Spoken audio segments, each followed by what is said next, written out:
இந்த கதை மக்கட்பேறு என்னும் அதிகாரத்தில் உள்ள 10 குறள்களின் கருத்துக்களையும் வரிசையா பிரதிபலிக்குது. ஒரு சின்ன கிராமத்துல மாணிக்கமும் அவருடைய மனைவி மீனாட்சியும் வாழ்ந்து வந்தாங்க. பல வருஷமா அவங்களுக்கு குழந்தையே இல்லைன்னு பெரிய மனக்குறை இருந்தது. கடவுளோட அருளால அவர்களுக்கு ஒரு ஆண் குழந்தை பிறந்தது. இந்த குழந்தை நமக்கு கிடைத்த கடவுளோட அருள்னு அவனுக்கு அருள் என்று பெயர் வச்சாங்க. மாணிக்கம் அடிக்கடி எனக்கு நிலமும் பணமும் எவ்வளவு இருந்தாலும் என் வாழ்க்கையில கிடைச்ச பெரிய செல்வம் என் மகன் தான் என்று பெருமையா சொல்வார். மாணிக்கம் ஒரு நாள் வேலை முடிச்சுட்டு ரொம்ப சோர்வா வீட்டுக்கு வந்தார்.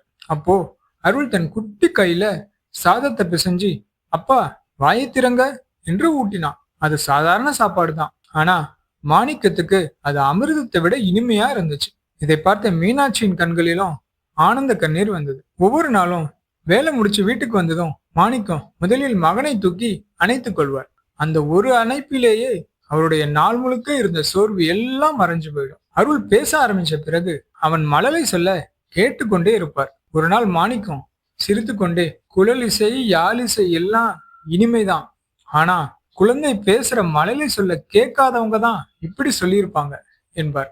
அருள் சின்ன வயசுல இருந்தே பெரியவங்களுக்கு மரியாதை கொடுத்து எல்லோர்கிட்டையும் அன்பா பழகுவான். நண்பர்கள் சண்டை போட்டாலும் சமாதானப்படுத்துவான். யாராவது தவறு செஞ்சாலும் நல்லது என்னன்னு அமைதியா சொல்லி கொடுப்பான். அவனுடைய நல்ல மனசை பார்த்து இப்படிப்பட்ட பிள்ளை இருக்கும் வீட்டுக்கு எந்த கெடுதலும் வராதுன்னு அந்த கிராம மக்கள் எல்லோரும் பேசிப்பாங்க. இப்படி நாட்கள் நகர்ந்தன. மீனாட்சி அவனுக்கு நல்ல பழக்கங்களையும் பிறருக்கு உதவும் மனப்பான்மையையும் சொல்லி கொடுத்தாள். ஒரு நல்ல மனுஷனா வாழணும்னா அறிவில் சிறந்து விளங்கினா மட்டும் போதாது, ஒழுக்கத்திலும் பண்பிலும் சிறப்பா இருக்கணும்னு மாணிக்கம் சொல்லி கொடுத்தார்.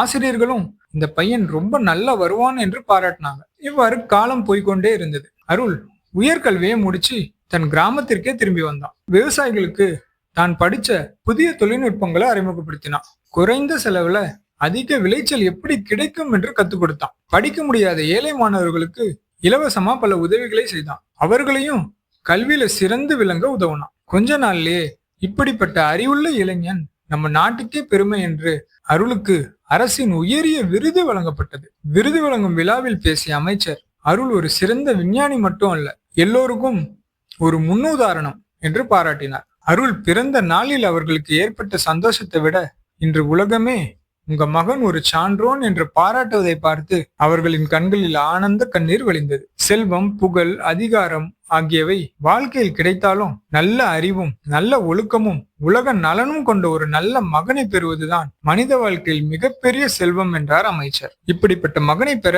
என்ன பாக்கியம் செய்தீர்களோ என்று வியப்புடன் கேட்டார். அவர்களுடைய கண்களில் தெரிந்த பெருமையே அந்த கேள்விக்கான பதிலா இருந்துச்சு. ஆம், அறிவுள்ள பிள்ளைகளே சிறந்த செல்வம். நல்ல பண்புள்ள பிள்ளைகளால் குடும்பத்திற்கு தீமை வராது. பிள்ளைகளே பெற்றோரின் உண்மையான செல்வம். குழந்தை ஊட்டும் உணவு அமிர்தத்தை விட சுவையானது. குழந்தையை தழுவுவதும் பேச்சை கேட்பதுமே பேரின்பம். மழலை சொல்தான் இருக்கும் எல்லா இசையையும் விட இனிமையானது. தந்தையின் கடமை மகனை அறிவால் உயர்த்துவது. அறிவுள்ள ஒரு பிள்ளை உலகிற்கே மகிழ்ச்சி தருவான். ஒரு தாய்க்கு உண்மையான மகிழ்ச்சி தன் மகனை சான்றோன் என கேட்பதில் தான் உள்ளது. ஒரு பிள்ளை செய்யும் உயர்ந்த செயல் இவனுடைய தந்தை இவனை பெற என்ன தவம் செய்தாரோ என்று இந்த உலகம் சொல்ல வைப்பதுதான். இந்த கதை உங்களுக்கு பிடிச்சிருக்கும்னு நம்புறேன். மீண்டும் அடுத்த அதிகாரத்தில் உள்ள குறள்கள் அடங்கிய கதையோட உங்களை சந்திக்கிறேன். நன்றி. இந்த காணொளி தங்களுக்கு பிடித்திருந்தால் இதை தங்கள் நண்பர்களுக்கு பகிரவும். அத்துடன் எங்கள் ட்வின் கதை ஸ்டுடியோ யூடியூப் சேனலை சப்ஸ்கிரைப் செய்யவும். நன்றி.